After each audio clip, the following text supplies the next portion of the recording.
डरो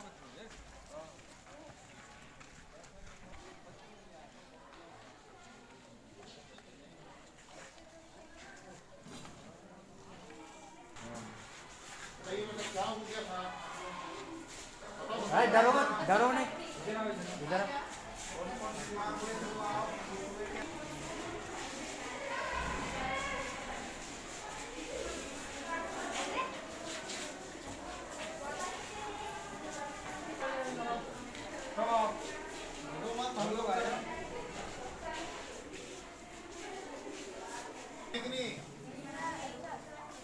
कैसे पहचानते हैं? कब मिलते हैं?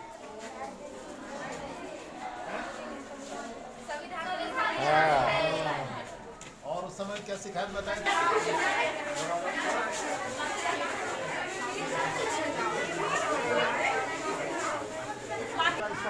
नमस्कार, मैं हूँ सत्येंद्र निवासी, इंडिया न्यूज़ 24 बालाघाट। हम पहुँचे हैं 5वां अनुसूचित क्षेत्र बैयार, जहाँ पे बीते दिन एक दिन पूर्व फूड पॉइजनिंग से 23 आदिवासी बालिकाएं जो कि बीमार पड़ गई है। ये भवन आप देख रहे हैं जहाँ पे 300 बच्चों को रहने की व्यवस्था है, जो कि 28 लाख रुपए के 28 करोड़ रुपए की मदद से, सरकार की मदद से यहाँ एकलव्य कन्या परिसर बना है। यहाँ पे हॉस्टल की जो अधीक्षिका है उनकी लापरवाही के कारण यहाँ पे पानी की व्यवस्था नहीं है, बिजली की व्यवस्था नहीं है। इतने बड़े परिसर में यहाँ से आप बाहर क्षेत्र में भी जाएंगे, यहाँ पे आप देख रहे हैं सामने में यहाँ पे कूड़ा कचरा जमा हुआ है। भविष्य में ऐसा ना हो कि यहाँ से किसी भी प्रकार के कोई जीव जंतु या सांप वहाँ से निकल जाए, जिससे कि बच्चों को हानियाँ पहुँचे। आइए हम यहाँ पे बच्चे जो इस कन्या परिसर में एकलव्य के जो अध्यक्ष है, हम उनसे जानकारी लेते हैं कि जो 23 बच्चियां जो फूड पॉइजनिंग हुई है वो किस कारण से हुई है, यहाँ पे कौन कौन सी समस्या है। आइए हम जानते हैं। यहाँ पे आपका परिचय बताएंगे। रामदाले जी, जैसे कि यहाँ पे आपके कन्या परिसर में एक दिन पूर्व में जो भोजन जो बच्चों ने ग्रहण किया, उस भोजन को खाने से 23 बच्चे जो फूड पॉइजनस हो गई है, तो उस पर क्या लापरवाही समझेंगे आप अधीक्षिका की? लापरवाही नहीं है, मैम हमेशा चेक करती है यहाँ पे आके खाना जो शाम का बनता है उसके बारे में चेक करती है, उसके बाद किस कारण से 23 बच्चे फूड पॉइजनिंग हुए? शायद ये पानी की वजह से हो सकता है। पानी जो है पूरा खराब आता है खाने का। पानी कहाँ से आता है? ये पानी नगर से आता है, ये गड्ढे पे टैंक पे जमा होता है। टैंक से फिर हमको वहाँ पे फिल्टर होकर मिलता है। तो पानी के कारण ये समस्या हुई है। और क्या क्या ऐसी समस्या है यहाँ पे जिसको लेकर के बच्चों को परेशानियाँ हो रही हैं? सर कभी कभी होता है कि खाना कच्चा बनता है, हालांकि घर पे भी ऐसा कभी कभी होता है कि खाना कच्चा बनता है। आइए हम और भी यहाँ पे बच्चियाँ हैं, उनसे हम जानकारी लेते हैं कि ऐसी क्या समस्या है जिसके कारण फूड पॉइजनिंग से यहाँ पे बच्चियाँ बीमार नहीं होती। बेटा आपका नाम बताओ। खाना ढंग से ना मिलने के कारण कमजोरी भी आ रही है, पानी ठीक से ना मिले और पानी भी ठीक से नहीं आता है। गड्ढा का पानी पीने से वो पानी फिर गिरता है, फिर वही गड्ढे में जाता है, उसकी वजह से बीमारी। फूड पॉइजनिंग का कारण बच्चे बता रहे हैं कि नगर पालिका से आने वाला पानी, जिसके कारण फिल्टर तो होता है लेकिन पुनः उसी गड्ढे में जाकर के गिरता है और वही पानी वो बच्चे पी रहे हैं। मतलब कहीं ना कहीं बोला जाए तो इस देश में संविधान में कॉन्स्टिट्यूशन के अंतर्गत हमारे देश के प्रधानमंत्री हो या मुख्यमंत्री हो, यदि उनको भी भोजन यदि देना है तो सबसे पहले गवर्नमेंट टेस्ट करती है कि प्रधानमंत्री को भोजन देने के पूर्व टेस्ट होता है कि उसमें पॉइजन तो नहीं है, पानी में किसी प्रकार की दिक्कत नहीं है। ये एक होता, लेकिन यहाँ पे जो जितने बच्चे हैं उन बच्चों को किसी भी प्रकार से कोई टेस्टिंग नहीं हो रही है उस पानी की। डायरेक्ट उनको पानी लाया जा रहा है, वो पानी खराब है कि क्या है, भोजन में सब्जियों में इडली है कि क्या, ऐसा देखा नहीं जा रहा है। जानवर की तरह उन्हें खाना परोसा जा रहा है। ऐसी समस्या यहाँ पहुँची है। हमारे बीच में बच्चों के पालक भी यहाँ पे पहुँचे हुए हैं जो अपनी बच्चियों को लेने के लिए आए हुए हैं। आइए हम जानते हैं कि उन बच्चियों के पालकों से कि क्या किस कारण से उनकी बच्चियाँ बीमार पड़ी है। सर आपका परिचय बताएंगे? हर्षकोले जी, किस कारण से बच्चियां यहाँ पे बीमार पड़ी है?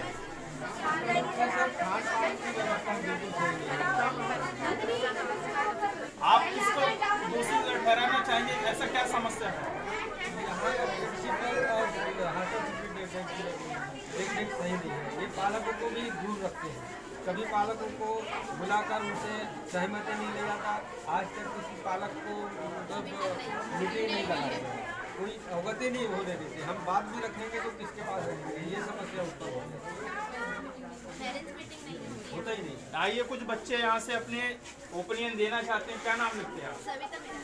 मेराबी जी, जैसे कि आपकी जो बहनें हैं 23 बहनों को फूड पॉइजनिंग हुआ है, क्या कारण है कि जिनके कारण वो बच्चे बीमार पड़े? मुझे पानी मतलब कि पानी का वहाँ से गंदा पानी आ रहा है अभी, और वहाँ पे मेढक भी मर गया था। तो हमने बोले थे कि वहाँ से साफ सफाई करवाइए करके, पर हमारी बात किसी ने सुनाई नहीं। मतलब बच्चे अपनी मांगे को पूरी करने के लिए हॉस्टल अधीक्षक के पास में जा रहे हैं, लेकिन उनके द्वारा किसी भी प्रकार से कोई मांगे उनकी पूरी नहीं की जा रही है। हॉस्टल अधीक्षक के द्वारा एवं प्रिंसिपल के द्वारा यहाँ पे पुनः लापरवाही बरती जा रही है।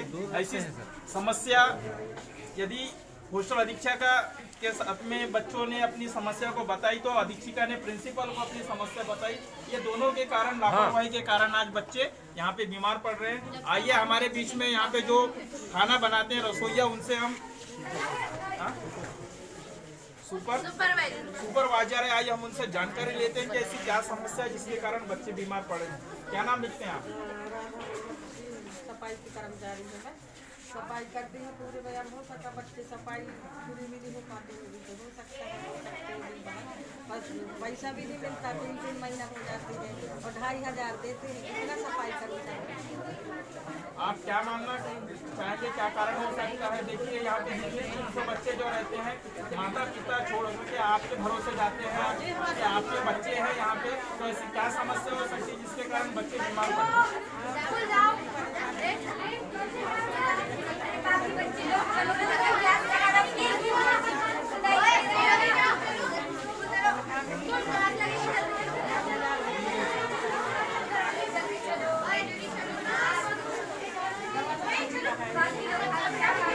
प्रिंसिपल साहब आते हैं कि नहीं? यहाँ पे प्रिंसिपल मैडम आती है कि नहीं? बराबर आते हैं। और अधीक्षिका मैडम तो यहाँ पे खाने के लिए प्रिंसिपल सर नहीं आते। क्या बोल रहे हैं मैडम? बच्चे क्या बोलना चाहते हैं? मतलब कन्या परिसर जो यहाँ पे बनाया गया है, यहाँ पे प्रिंसिपल और अधीक्षिका की निगरानी पर है, लेकिन यहाँ पे प्रिंसिपल का किसी भी प्रकार से कोई दौरा नहीं होता। हाँ, नहीं होता। के द्वारा कहा जा रहा है इसमें कहीं ना कहीं लापरवाही प्रिंसिपल और अधीक्षक ये दोनों की मिली भगत से ऐसी लापरवाही की जा रही है, जिससे ऐसी भोजन हमें व्यवस्था ऐसा में अवगत होता है। हमारे बीच में अखिल भारतीय आदिवासी विकास परिषद के जो जिलाध्यक्ष है मनसाराम मेड़ाबी जी, हम उनसे जानकारी लेते हैं कि ऐसा क्या बात है जिसके कारण 5वीं अनुसूचित क्षेत्र के आदिवासी के 23 बच्चे यहाँ पे फूड पॉइजनिंग से बीमार हुए। सर मैं पूछना चाहूँगा कि आपका परिचय बता दीजिए। मेरा नाम मनसाराम मेड़ाबी, मैं अखिल भारतीय आदिवासी सर जैसे कि आपके 5वीं मंजर आता है, इसमें जो एकलव्य कन्या परिसर में जो 23 बालिकाओं को जो फूड पॉइजनिंग हुई है, ऐसा क्या कारण मानना चाहेंगे है कि जिसके कारण बच्चे फूड पॉइजनिंग से बीमार हुए? देखिए, ये जो आज फूड पॉइजनिंग के जो मामला सामने आया है, इस संबंध में मैं 26 नवंबर 2021 को मैं संविधान दिवस मनाने के लिए इन बच्चों के बीच में आया था और मेरे साथी आए हुए थे। उसी समय में हमने संविधान के जो उद्देशिका का वाचन करवाया था। उसके बाद में फिर बच्चों से हमने भेंट की थी। बच्चों ने बताया था कि यहाँ पर जो समस्याएं हैं, जो गंभीर समस्या हैं, उनमें से 5 समस्याएं उन्होंने बताया था। कि सबसे पहले तो कि यहाँ पर उन्होंने बताया था कि पेयजल की बहुत समस्या है। वो गड्ढे पर में जो ज़मीन के अंदर जो टैंक बना है, वहाँ पर नगर पालिका के द्वारा जो नल कनेक्शन के माध्यम से वहाँ पर पानी डाला जाता है और वहाँ से फिर मोटर के द्वारा निकाल करके उसका यूज किया जाता है। वो जो अंडरग्राउंड जो गड्ढा बनाया गया है, उस गड्ढे में वो टंकी में बाहर का पानी भी जो है वो पानी भी आकर के इकट्ठा होता है और वहाँ पर गंदगी होती है। क्योंकि वो सीमेंटेड टंकी है, इसलिए वहाँ पर उसका जो गैस निकलता है उससे बहुत सारे कीड़े मकोड़े जो गिरते हैं, जैसे मेंढक वगैरह और जो भी कीड़े मकोड़े अगर गिर जाते हैं वो भी मर जाते हैं, जिस कारण से वो जो है वहाँ का पानी पीने योग्य नहीं होता है। उसके लिए हमने कहा था कि यहाँ पर शुद्ध पानी की व्यवस्था किया जाए। हमने कलेक्टर साहब से मांग की थी। दूसरी उन्होंने बताया था कि यहाँ पर जो विद्युत व्यवस्था बताया था बच्चों ने कि यहाँ पर जो है कभी कभी तो रात भर लाइट नहीं आती, यहाँ पर मोमबत्ती की भी व्यवस्था नहीं है, ना ही कोई यहाँ पर जनरेटर की व्यवस्था है। फिर हमने उसको देखा, यहाँ पर पूरे परिसर में हमने घूम करके देखा, तो ये समझ में आया कि ये जो विद्युत कनेक्शन जो एजेंसी के द्वारा पर यहाँ कनेक्शन लिया गया है, वो शहरी ने जो लाइन से जो ज्वाइन करना था वो शहरी लाइन से ज्वाइन ना करके वो परसवाड़ा की जो ग्रामीण लाइन है उससे कनेक्टेड कर दिया है। ग्रामीण क्षेत्र का जो लाइन होता है वो तो निश्चित रूप से एक दो दिन तक के मतलब लाइनें नहीं आती है, तो इस कारण से भी यहाँ पर जो है विद्युत व्यवस्था नहीं होने के कारण बच्चे अंधेरे में रहना पड़ता है। और चूंकि ये नवीन परिसर है, एरिया बहुत बड़ा है और यहाँ पर निर्माण कार्य चल रहे हैं, बीच में इतना कचरा है। जब मैं 26 नवंबर को आया था तो बहुत सारा इस परिसर में लेंटाना घास फूस था वहाँ पर, और बच्चों ने बताया कई बार हम लोग यहाँ पर जहरीली सांप को घूमते देखे हैं। ये अच्छा है कि यहाँ पर किसी प्रकार से अभी तक की किसी घटना नहीं हुई है, लेकिन बहुत सारे यहाँ पर जहरीली सांप वगैरह कीड़ा मकोड़ा यहाँ पर देखे जाते हैं। तो ये भी अगर यहाँ पर खंभों में लाइट नहीं है तो निश्चित रूप से यहाँ पर प्रकाश की व्यवस्था होना चाहिए। अगर यहाँ पर 300 बच्चियों को छोड़ा गया है। तीसरा ये है कि यहाँ पर निर्माण कार्य चल रहे हैं, यहाँ जो है उसको मटेरियल अस्त व्यस्त पड़ा रहता है, इससे भी बच्चों को जो है कई प्रकार से क्षति होने, खिले वगैरह गड़ने का जो डर रहता है वो भी एक हमने उसको भी देखा था। चौथा ये था कि यहाँ अधीक्षिका जो कि 300 बच्चों पर एक अधीक्षिका है, वो अधीक्षिका के लिए यहाँ पर पर्याप्त अधीक्षिका आवास यहाँ पर निर्मित है, लेकिन अधीक्षिका की लापरवाही इन 300 बच्चों को बिना एक कहना चाहिए संरक्षण के वो शहर में रह रही हैं और बच्चों को यहाँ पर वो अपने आप उनके भरोसे में वहाँ पर छोड़ दी है। ये बहुत बड़ी लापरवाही है। और यदि वो अधीक्षिका यहाँ पर रहती तो निश्चित रूप से बच्चों पर दबाव रहता, बच्चे सही समय पर पढ़ते। फिर दूसरी चीज़ ये है कि यहाँ पर भोजन बनता है, वो भोजन में वो समय पर देखती। बच्चों ने बताया था कि जो यहाँ पर भोजन बनता है वो गुणवत्ताहीन है। उस समय मैं वो बच्चों को ये भी बोला था कि बेटा ये बताओ आप लोग खाने के लिए आए हो पढ़ने के लिए आए हो। बच्चों ने कहा कि हम तो पढ़ने के लिए आए हैं लेकिन खाना अच्छा मिलना चाहिए। खाना अगर थोड़ा कम भी मिलता है या हमको दाल थोड़ी पतली भी हो गई तो भी चलेगा, एक रोटी कम भी मिलता है तो भी चलेगा, लेकिन स्वच्छता होना चाहिए। उसी समय बच्चों ने बोला था कि कभी कभी तो ऐसा भोजन होता है कि खाने की इच्छा नहीं होती है, अंदर जाता नहीं है, ऐसा भोजन मिलता है लेकिन मजबूरी में पेट भरने के लिए खाते हैं। और ये भोजन और पानी पीने की इच्छा नहीं होती, कभी कभी प्यासे रहना पड़ता है। और भोजन ऐसा है कि भूखे रहने की स्थिति बन जाती है। ये जो दो चीज़ें जो वहाँ पर जो गंभीर रूप से उन्होंने बताया था कि भोजन और पानी, यहाँ पर जो प्रदूषित पानी और प्रदूषित भोजन जो खिलाया जाता है, निश्चित रूप से मुझे लग रहा था कि कभी ना कभी बच्चों के स्वास्थ्य पर कुछ असर पड़ सकता है। इसलिए मैंने तुरंत जो है यहाँ से जाने के बाद में माननीय कलेक्टर महोदय को एक ज्ञापन बना करके हमने रजिस्टर्ड डाक से कलेक्टर महोदय को दिया था और सहायक आयुक्त महोदय को जो अभी प्रभार में अपर कलेक्टर माननीय शिव गोविंद मरकाम जी अभी प्रभार में है उनको दिया था। शिव गोविंद मरकाम जी को जैसे नॉलेज में हमने लाया था तो मरकाम जी तुरंत शायद इंस्पेक्शन में आए भी थे और उन्होंने देखा था। कल भी मुझे अपर कलेक्टर महोदय से भेंट हुई बालाघाट में, तो उन्होंने कहा कि अभी आप लोगों ने जो लिखा था कि ओपन कुआं होना चाहिए क्योंकि यहाँ पर बोर में पानी है नहीं है, तो ओपन कुआं का हमने हिदायत दी थी। उन्होंने कहा था कि हमने प्रपोजल भेज दिया है, लेकिन प्रपोजल कब पास होगा, कब कुआं बनेगा एक अलग मामला है। अभी तो यहाँ पर जब ये 28 करोड़ की बिल्डिंग बनी है, इतना बड़ा प्रोजेक्ट है, 300 बच्चे यहाँ पर रह रहे हैं, तो उनके लिए तो ये आरओ मशीन लगना चाहिए, शुद्ध पेयजल होना चाहिए, यहाँ पर मिलना चाहिए, अच्छा भोजन मिलना चाहिए। ये कहीं ना कहीं जो प्रशासन की ओर से लापरवाही, और मैं तो ये कहना चाहूँगा कि यहाँ की अधीक्षिका जो प्रचार जिसकी जिम्मेदारी में ये एक नया परिसर है, उनकी जिम्मेदारी है और वो अपने जिम्मेदारी से बिल्कुल खरा नहीं उतर रहे हैं। इसलिए उनको तो यहाँ पर मैं प्रशासन से और आपके माध्यम से मैं एक अपील करना चाहता हूँ कि ऐसे जो लापरवाह कर्मचारी अधिकारी हैं उनको तत्काल निलंबित किया जाना चाहिए और यहाँ पर उच्च स्तरीय जाँच होना चाहिए। मैं आज भी हमारे जो अभी साथी लोग आए हैं, हम इनके साथ में आज हम लोग एक ज्ञापन तैयार कर रहे हैं और इन दोनों कर्मचारियों को प्रचार भी और ये जो अधीक्षिका है उनको तत्काल प्रभाव से निलंबित किया जाए, और निलंबित करने के बाद में हमारे समक्ष जांच होनी चाहिए, क्योंकि यहाँ पर जो वही अधिकारी जांच कर लेता है उनके पक्ष में जांच किया जाता है, वो ठीक नहीं है। उस जांच में हमारे जो आदिवासी विकास परिषद के सामाजिक संगठन के पदाधिकारी भी उस जांच के टीम में हो या टीम में नहीं रखते हैं तो उनके समक्ष जांच हो, ऐसा हम लोग अपील कर रहे हैं। अगर मान लो 8 दिन में ये हमारी मांगे पूरी नहीं होती तो हमारे पूरे पालक और हमारे जो संगठन के पदाधिकारी हैं, पूरे समस्त जनजाति सामाजिक संगठन, सिर्फ हमारे जनजाति सामाजिक संगठन ही, क्योंकि इस 300 बच्चे जो यहाँ पर रह रहे हैं, तो यहाँ पर ओबीसी और जनरल के बच्चे भी यहाँ रह रहे हैं, ऐसे के बच्चे रह रहे हैं। मैं उनके सभी पालकों से, उनके संगठनों से मैं अपील करूँगा, और प्रशासन के खिलाफ जो भी हमको आंदोलन करने, धरना प्रदर्शन करे, चक्का जाम करना पड़े, हम बच्चों के लिए जो भी करना पड़े हम करेंगे।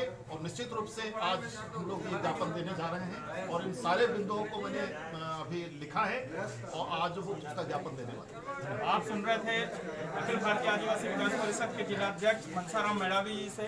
हमारे बीच All India Indigenous Student Federation के जिलाध्यक्ष डॉक्टर राहुल मेड़ावी जी मौजूद है। आइए हम उनसे जानकारी लेते हैं कि ऐसी क्या समस्या है जिसके कारण यहाँ पे आज 23 बच्चे फूड पॉइजनिंग हुए। सर, आपका परिचय बताएंगे?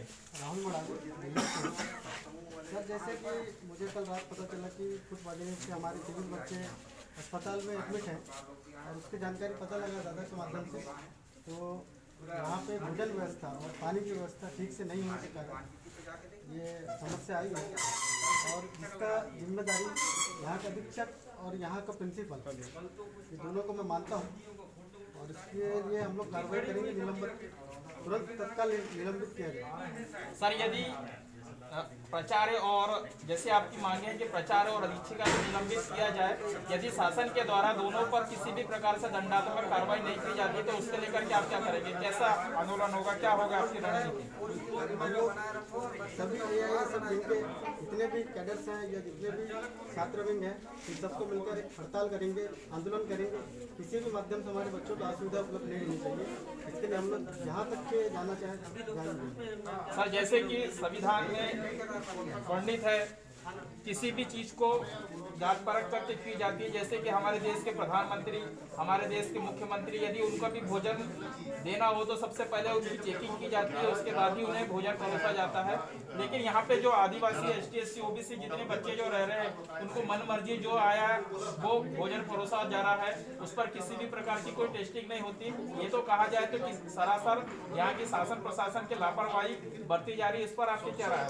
संवैधानिक आधार पर सर, ये जो हॉस्टल्स है, ये आर्टिकल 16 यानी आर्टिकल 16 के तहत बना हुआ है, और जिसमें यहाँ के SDM, यहाँ के प्रिंसिपल, यहाँ के अधीक्षक प्लस यहाँ के तहसीलदार, तमाम जितने भी प्रशासन और शासन के जनप्रतिनिधि होते हैं, इनकी जिम्मेदारी होती है यहाँ के बच्चों को सुविधा होने का अपने घर में ले जाके जिम्मेदार है, वही शासन। आप सुन रहे थे all India Indigenous Student Federation के जिलाध्यक्ष राहुल मेड़ावी जी से। ये बच्चे कुछ कहना चाहते हैं, आइए हम उनसे जानकारी लेते हैं कि बच्चों की क्या राय है। हमारी मैम की कोई गलती नहीं है, इतने सारे बच्चे 444 बच्चे में एक ही फ्री है, तो हम लोग पानी कैसे मैनेज करेंगे? देखिए, कहीं ना कहीं जैसे आपका कहना है कि मैडम की गलती नहीं है, एक फिल्टर होने के कारण हम कैसे करेंगे। लापरवाही किसी न किसी प्रकार की आपके प्रचार और अधीक्षक के द्वारा या शासन प्रशासन के द्वारा बरती जा रही है। 300 बच्चे हैं तो 300 बच्चों के बीच में एक फिल्टर कैसे काम करेगा, ये आपका कहना चाह रहे हैं। तो इस पे जिम्मेदारी किसकी बनती है? फिल्टर लगाने की प्रिंसिपल की बनती है, और प्रिंसिपल के साथ साथ बच्चों को देख रेख में कौन रखता है? अधीक्षिका। मतलब अधीक्षिका की भी नैतिक जिम्मेदारी बनती है कि एक फिल्टर में 300 बच्चे नहीं होते तो और अन्य फिल्टर उनके माध्यम से लगवाया जाए, ऐसी जिम्मेदारी हॉस्टल अधीक्षिका की बनती है। लेकिन किसी भी प्रकार से उनके द्वारा बच्चों के स्वास्थ्य को किसी भी प्रकार से नहीं देखा गया, इसके कारण आज आपके 23 बहनें बीमार पड़ी। ऐसा ही आपका कहना है। और साफ सफाई का कोई नहीं रखा जाता है यहाँ पे, और हम जब से आए तब से पानी लगा के इस बात को हमने सर से बहुत बार बात की है, पानी टंकी की सफाई के लिए, बट हमारी सुनवाई नहीं की जा रही है पानी टंकी साफ करने के लिए। आप सुन रहे थे एकलव्य कन्या परिसर के बच्चों को छात्राएं जिन्होंने अपनी मांगे मीडिया के सामने रखी, शासन प्रशासन के सामने रखी। यहाँ पे हमारे बीच में पालक लोग भी आए, all India Indigenous Student Federation के जिला अध्यक्ष भी आए हुए हैं, अखिल भारतीय आदिवासी विकास परिषद के तहसील शाखा के अध्यक्ष भी आए हुए हैं। ये तमाम यहाँ पे पालक भी आए हुए हैं, जो कि यहाँ पे बच्चों को जो कि 28 करोड़ में यहाँ पे लागत के यह कन्या परिसर बनाया गया है। यहाँ पे सबसे प्रमुख समस्या ये है कि बच्चों को यहाँ पे शुद्ध पेयजल नहीं मिल पाता। नगर पालिका से आना वाला पानी इनको प्राप्त होता है, जो इनकी पानी की टंकी है, वो पानी की टंकी में काई है, मेंढा के कीड़े मरे हैं, वही पानी बच्चों को दिया जाता है। अभी तक के किसी भी प्रकार से वहाँ पे साफ सफाई नहीं हुई है। साथ ही साथ यहाँ पे साफ सफाई के कर्मचारियों की भी कमी है। इतने बड़े हॉस्टल को साफ करने के लिए 1 से 2 कर्मचारी है, जिसके कारण यहाँ पे गंदगी पाई जाती है। और गंदगी होने के कारण बच्चों को मानसिक रूप से प्रताड़ना भी होते हैं, क्योंकि यदि बच्चा स्वस्थ रहेगा तो अच्छी पढ़ाई कर पाएगा, और अच्छी पढ़ाई कर पाएगा तो अपना उज्जवल भविष्य बना पाएगा। साथ ही साथ भोजन की समस्या में ये है कि उन्हें सुव्यवस्थित रूप से भोजन उन्हें प्राप्त नहीं हो पा रहा।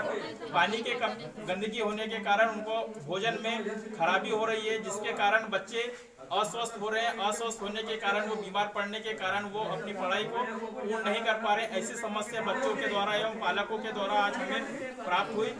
कहीं ना कहीं यहाँ पे जो गलती है, यहाँ पे प्राचार्य और हॉस्टल अधीक्षिका की है, और शासन प्रशासन की इसकी गलती यहाँ के पालक संघ और यहाँ के बच्चे लोग मान रहे हैं। आप सुन रहे थे सत्येंद्र रिनवाती, इंडिया न्यूज़ 24 बालाघाट।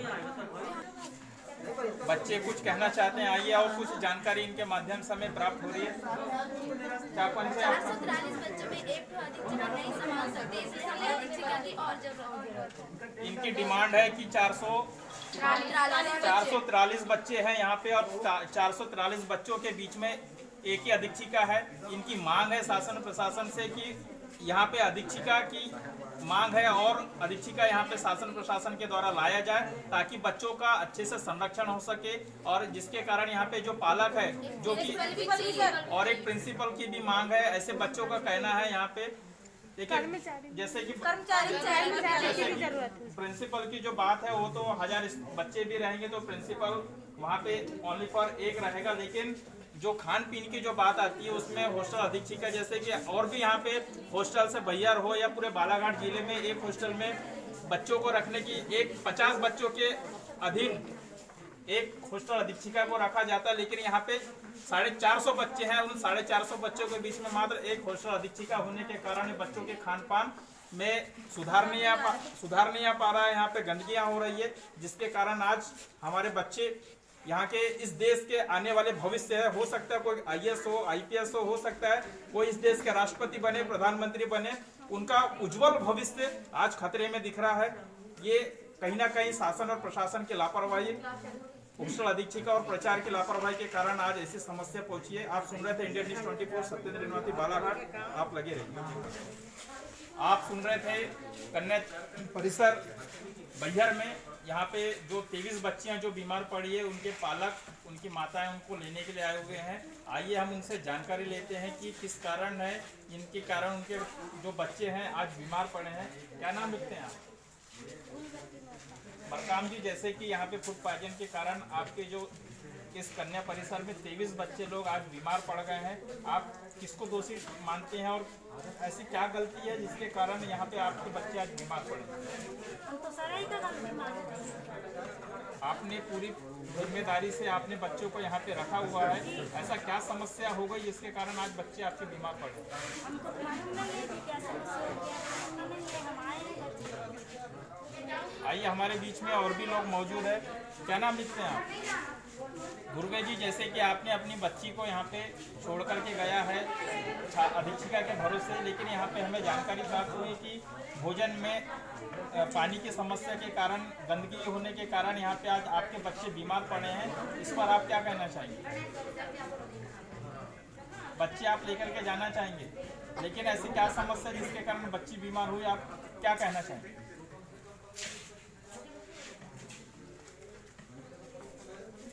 आइए हमारे बीच में और भी लोग यहाँ पे मौजूद है। कुछ बच्चे यहाँ पे बीमार पड़े हैं। क्या नाम लिखते हैं आप? सर ओम प्रकाश। आप यहाँ पे हमारे बीच में all India Indigenous Student Federation के कुछ छात्र भी मौजूद है। आइए हम जानते हैं उन छात्रों से कि आज उनकी जो बहनें 23 बहनें जो बीमार पड़ी है, ऐसा क्या कारण हो सकता है जिसके कारण आज उनकी बहनें बीमार पड़ी है। क्या नाम लिखते हैं आप? सर मैं ओम प्रकाश मरावी लिखता हूँ। मेरावी जी, जैसे कि यहाँ पे 23 बच्चे आज फूड पॉइजनस हुए हैं, क्या समस्या है ऐसी जिसको आप किसको दोषी ठहराते हैं? क्या किस कारण से आज यहाँ पे बच्चे बीमार पड़े हैं? सर मैं तो यहाँ का जो अधीक्षक है, यहाँ का संरक्षक, मैं उसी को दोषी ठहराना चाहूँगा क्योंकि यहाँ का जो बच्चों का देखभाल है शायद अच्छे से नहीं करती होगी और यहाँ का खान पान में जो भी गड़बड़ी है उसको अच्छे से देखती नहीं है। इस वजह से मतलब बच्चों को फूड पॉइजन हुआ है। हमारे बीच में बैयर तहसील के जो all India Indigenous Student Federation के नवनिर्वाचित जो तहसील अध्यक्ष है मरकाम साहब, आइए हम उनसे जानकारी लेते हैं कि ऐसी क्या समस्या है जिसके कारण आज बच्चों की समस्या फूड पॉइजनस हुई है। सर क्या नाम लिखते हैं आप? सर मोहित मरकाम नाम लिखता हूँ मैं। सर मरकाम जी, जैसे कि आज आपके जो बैयर क्षेत्र में जो विद्यार्थियों के साथ में जो समस्या घटना घटी है उसमें जिसमें फूड पॉइजनस के कारण 23 बच्चियां बीमार पड़ गई है, ऐसी क्या कारण हो सकता है जिसके कारण आज बच्चियां भी यहाँ पे बीमार पड़ी है? सर कहीं ना कहीं देखा जाए तो ये कारण यहाँ की अधीक्षिका और प्रिंसिपल भी हो सकते हैं। सरकार की जो भी बच्चे हैं उनके माता पिता तो उनसे दूर रहते हैं, उनका देख रेख पूरा उनके अधीक्षिका के ऊपर रहता है, तो कारण हम अधीक्षिका को ठहराएंगे सर। यदि आप कारण ठहरा रहे हैं अधीक्षिका और प्रिंसिपल के लापरवाही के कारण बच्चे बीमार पड़े हैं, इसके बाद में आपकी क्या रणनीति है, क्या करना चाहेंगे आप शासन प्रशासन के माध्यम से? आप छात्रवृत्ति की क्या मांग है सर? आगे आपकी क्या रणनीति है बच्चों की मांगों को लेकर के, उनके हक अधिकारों को लेकर के आप क्या करना चाहेंगे? आगे तो यही चाहेंगे कि सर ऐसा देखने को ना मिले। आप सुन रहे थे मरकाम जी को। मैं हूँ इंडियन स्टूडेंट मालाबार।